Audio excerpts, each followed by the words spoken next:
When you're looking at comparing different rational numbers, you are not always going to be having them set up the same way. As you can see, these three sets of numbers, the first set, the second, and the third set, are comparing two different types of numbers. In the first problem, we have a decimal versus a fraction. Here we have a percent versus a decimal, and then we have a fraction versus a percent. So we're going to take a look at how we can compare these so that we can decide whether or not they are one's greater than or equal to that other number.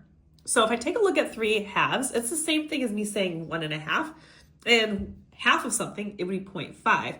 So the equivalency to 3 halves is 1.5 or 1.5. So really, now I can compare these two numbers and say, is 1.4 greater or less than 1.5? Obviously, they're not the same, so they wouldn't be equal. But 1.5 is slightly bigger than 1.4. So that means that my mouth to my little inequality symbol would be open towards the 3 halves side. Now, we're looking at the next one.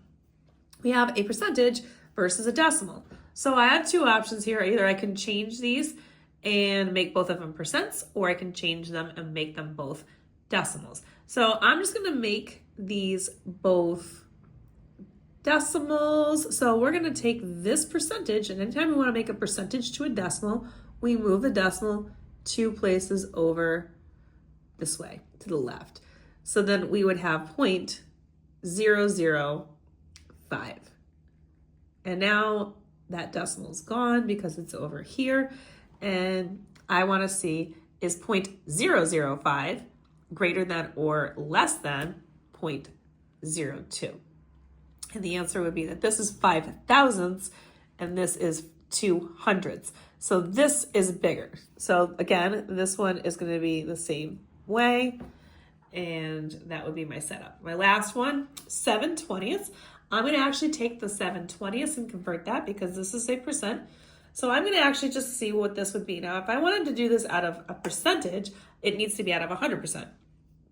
This is really easy to convert to a percentage because if I multiply both the numerator and the denominator by 5, I will end up with the bottom being 100, which is everything's out of. So this would be 30 out of 100.